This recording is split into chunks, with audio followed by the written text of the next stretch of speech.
Welcome back, everybody, to session 4 of the Grateful Living Workshop. This is our last session.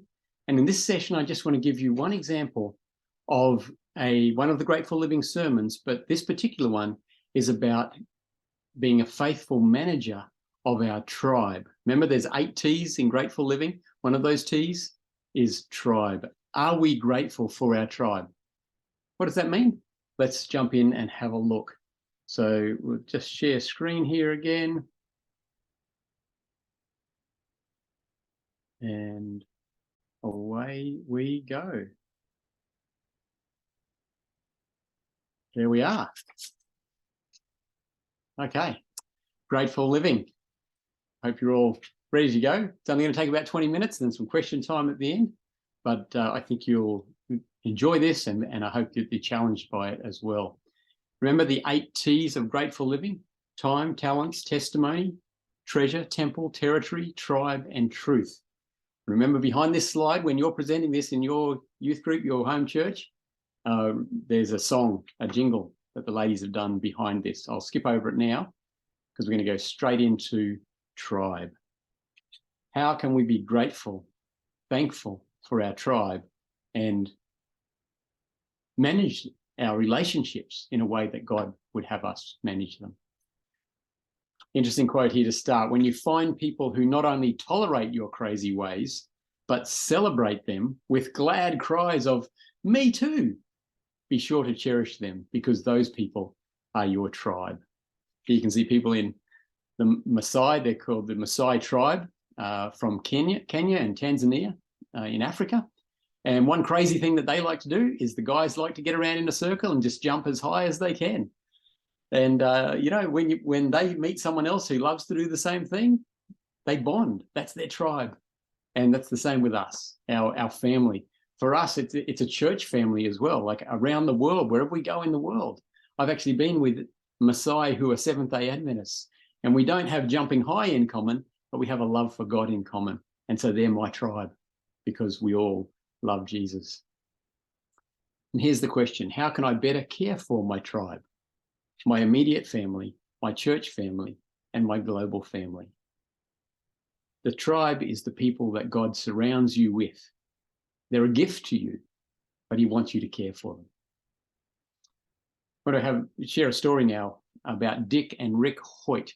Rick, little baby boy in this, was born on the 10th of January 1962 in Massachusetts in the United States, but sadly he was diagnosed at birth as a quadriplegic with cerebral palsy because of some birth complications that had occurred, and it had blocked the oxygen flow to his brain while he was being born.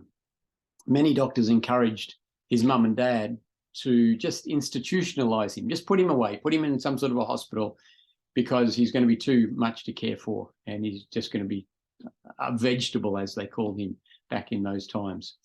But his parents noticed that Rick's eyes would follow them around the room. So when baby Rick was lying there, his eyes would follow them around the room. Even though he couldn't move his neck or his body, his eyes would follow them. And they thought, there must be something going on in that brain of his. He must be thinking something. And so they went and saw other specialists, and one of them said, "Hey, just take Rick home and treat him like every other child. Just love him, and let's see what happens." So that's what they did.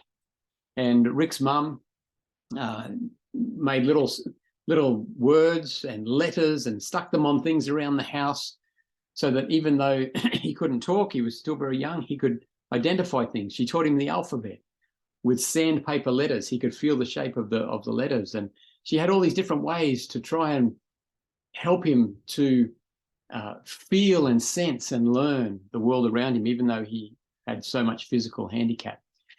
Well, when he was 11 years old, technology had advanced, and they actually fitted Rick with a computer that enabled him to communicate. And you can see him on the right-hand side there, with little movements of his eyes and maybe of the side of his head. He was able to tap a little button, and that he could communicate through that. And you know what? With that communication device, he went on, and the device improved as well. And baby Rick, the baby who was told, the doctors said, just leave him in a hospital, he actually graduated from Boston University with a degree in special education. Well, in 1977, At the age of 17, Rick asked his father, Dick, if they could run in a race together to raise money for a student at his school who had recently had an accident and was now paraplegic. So Rick's dad, Dick, his name was, thought, man, I don't run. I'm not fit. He was in the Air Force, but he said, okay, if my son wants me to do it, I'll do it. And so you can see him pushing him in a sort of a big wheelchair in this race. And at the end of that race, Rick said to his dad, he said, Dad, when I'm running, I don't feel like I'm handicapped. When I'm running, I'm not handicapped. Well, you can imagine what that did to Dick, his father's heart. Wow, my boy doesn't feel handicapped when he's running. So Dick went out and started training, getting fitter and fitter so that he could push his son more and more so that his son could feel normal for those instances while he was running with his dad. Well, since that day, the Hoyts have competed together in a whole lot of different athletic adventures and endeavors, including marathons and Ironman triathlons. Ironman triathlons is where you do a marathon length swim and a marathon length bike ride and a marathon length run all in one event. And they've done quite a few of them. As of March 2016, the Hoyts had competed in 1,130 endurance events, including 72 marathons, 6 Ironman triathlons, and they had run the Boston Marathon 32 times, and they had biked and ran across the United States in 1992, completing 6,011 kilometers in 45 days. It's just incredible. This is some photos from some of their events. You can see how it works when they're on the bike ride. Rick is sitting out in a seat on the front of Dick's bike. When they're running, we saw he pushes him in a wheelchair, but look at the swim. Rick is in a boat and Dick is swimming in front and pulling him for a marathon length swim in the boat. This is incredible love. This is incredible care for his tribe, for his family. It's whole of life giving, whole of life giving. I want to be a father like that. I want to be a brother like that. I want to be a church member like that. I want to be someone who gives that much and loves that much to my tribe, my family that God has given me. They love this verse. Greater love has no one than this, than to lay down his life for his friends. And if you were to ask Rick or Dick, hey, who sacrificed the most? Who gave the most? Then it would be interesting, because that question has been asked in some interviews, and they've both pointed at each other and said, he's given more than I have. It's incredible. Love in the tribe.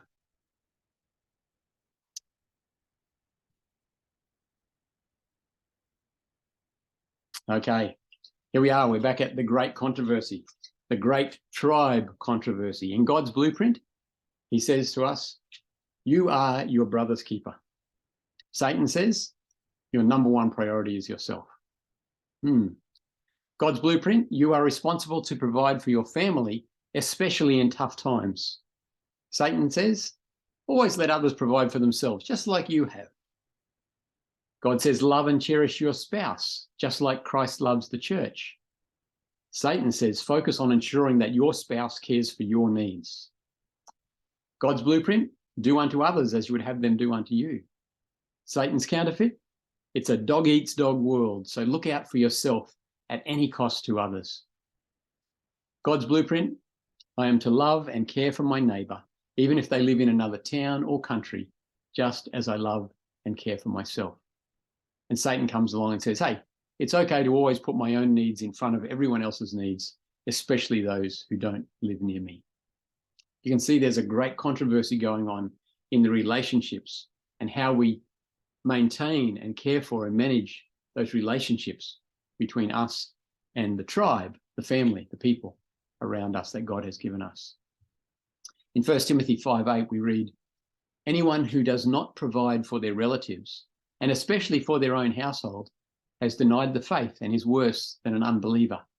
Now, I've got to be careful here. I don't want you to take that verse and go around to all of your relatives and say, hey, give me food, give me money, give me school fees. Because if you don't, you're breaking the Bible. No, well, if you do that, you're actually breaking other parts of the Bible about being selfish and damaging your tribal relationships by putting pressure on your relatives. But the principle is still there. When we love God, we will love our family as well. And when we love them, we want to care for them and provide for them. In the book Adventist Home, on page 35, Ellen White writes, "Our work for Christ is to begin with the family in the home. There is no missionary field more important than this." Yeah, that's a beautiful summary of what the Bible says about relationships. You know, the Bible's full of broken relationship stories and things where people have put themselves first before their family. There's stories of jealousy and infidelity and all sorts of problems. But Ellen White brings it together beautifully there, where she says that our work for Christ is to begin with the family in the home. There is no missionary field more important than this. And that's what the Bible teaches us as well. We are to love like God loves. She says here, "The Lord has not called you to neglect your home. He never works in this way, and he never will." We mustn't neglect our tribe, our family, the home around us. In Matthew 7, we see it there again. "So whatever you wish that others would do to you, do also to them, for this is the law and the prophets." We are to love like God loves. Here we can see the Review and Herald, February 16, 1897. "Every uttered word exerts an influence. Every action involves a train of responsibility. No one can live for himself. Sorry, I missed it there. No one can live to himself in this world, even if he would. Each one forms a part of the great web of humanity, and through our individual threads of influence, we are linked to the universe." Beautiful statement about the relationship that we have with those all around us. It's a web of life, and we need to be faithful to do our part in that web of life in our community and in our family.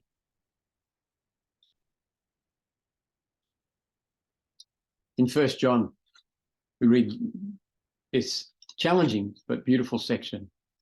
"If someone says, 'I love God,'" and that's what we do as Seventh-day Adventist Christians, we claim that we love God. "If someone says, 'I love God,' and hates his brother, he is a liar. For he who does not love his brother whom he has seen, how can he love God whom he has not seen? And this commandment we have from him, that he who loves God must love his brother also."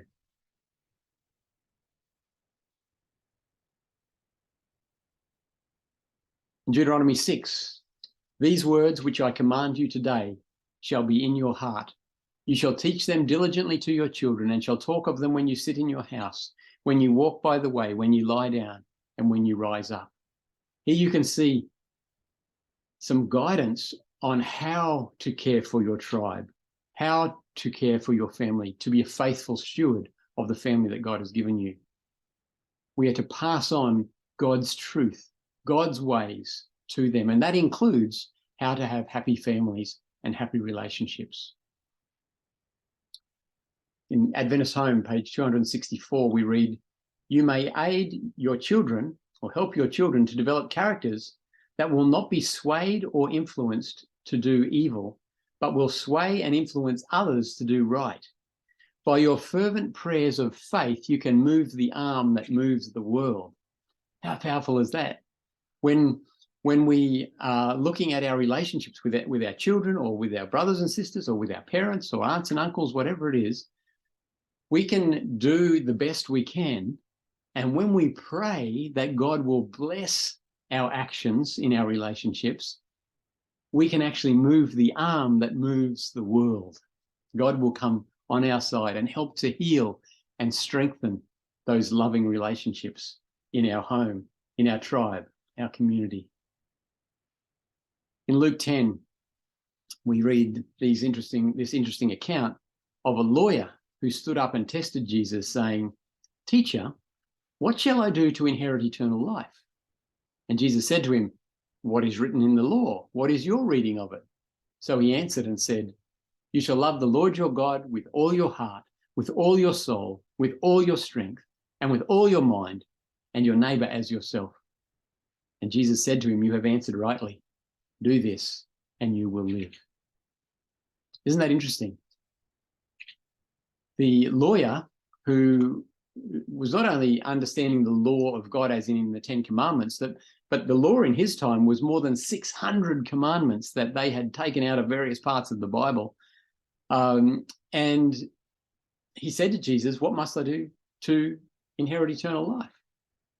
And of course, he's asking about the law. And Jesus says, well, what's your reading of the law? How do you summarize those 600? Or how do you summarize the 10 Commandments that God gave to Moses on Mount Sinai? He said, well, love God and love my neighbor with everything I have and everything I am. And Jesus said, do that and you will live. Do that and you will have eternal life. Wow. Loving our tribe is really, really important. And it's a beautiful thing. So here's the tribal law. In an age that loves things and uses people, we are to love people and use things. Did you get that? Let's read that again. In an age like today, where we're told to love things and use people, we are to love people and use things. We have a perfect example of that in Christ's life. You see, Jesus used things to love people. He used mud to love a blind man. Remember that story? He used sand to love an adulteress. Remember, he wrote in the sand when they brought the adulteress before him? He used water and clay pots to love some newlyweds, turning water to wine at the wedding. He used loaves and fish to love a crowd of hungry people. He used his garment to love a bleeding woman. Remember, she touched him and was healed. And finally, he used a cross and 3 nails to build a bridge of love. Wow. That's the tribal law. We are to use things to love people, not the other way around. You see, the greatest thing we will ever learn is just to love like God loves and to be loved in return. As I look back across my life, I understand that this is so true. The greatest thing that I have ever learnt is to love like God loves and to be loved in return. Now, I don't do that perfectly. In fact, I don't know anybody who does.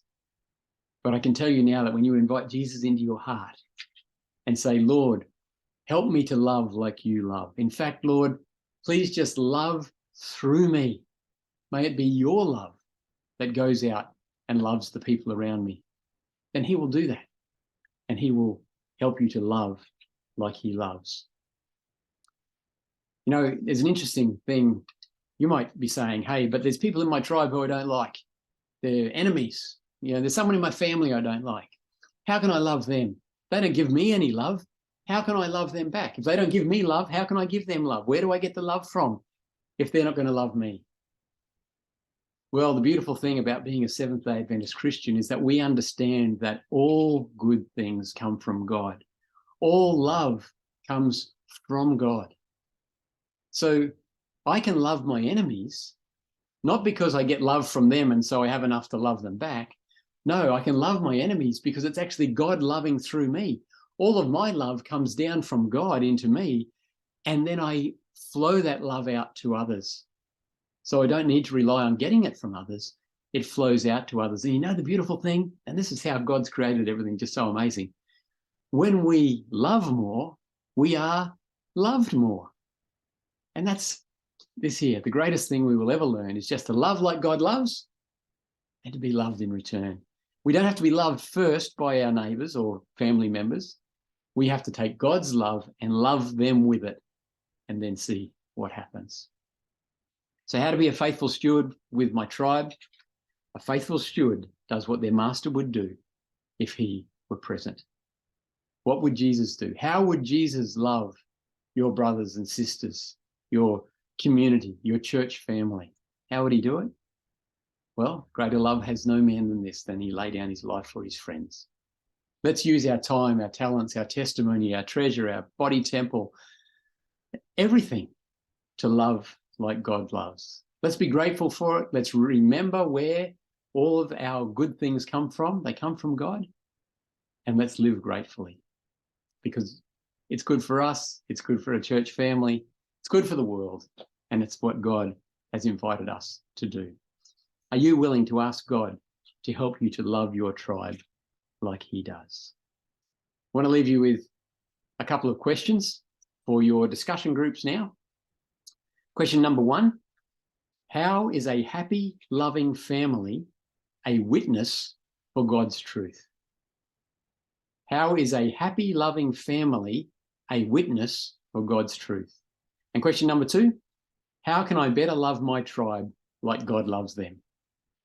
How can I better love my tribe like God loves them? I want to thank you for the time that we've been able to have together in these workshops. And remember, all these things that I've presented to you, all these slides, all these PowerPoints, all these messages, plus another 5 are available online at the South Pacific Division Stewardship webpage. Just Google Adventist Grateful Living or something like that, and you'll be able to get all of these resources to download them, including all the kids' songs and activity sheets and videos and sermons, the manuscripts for these sermons. And remember, they're all editable. So you can edit the slides, you can edit the scripts to make the sermon yours, suitable for you, your church family, and the people who are listening. So thank you again for a great time. I pray that you'll have a wonderful time through the rest of Youth Congress. God bless, and I hope to meet you somewhere, hopefully soon. If not, I'll see you up there, where our whole tribe will get together. God bless.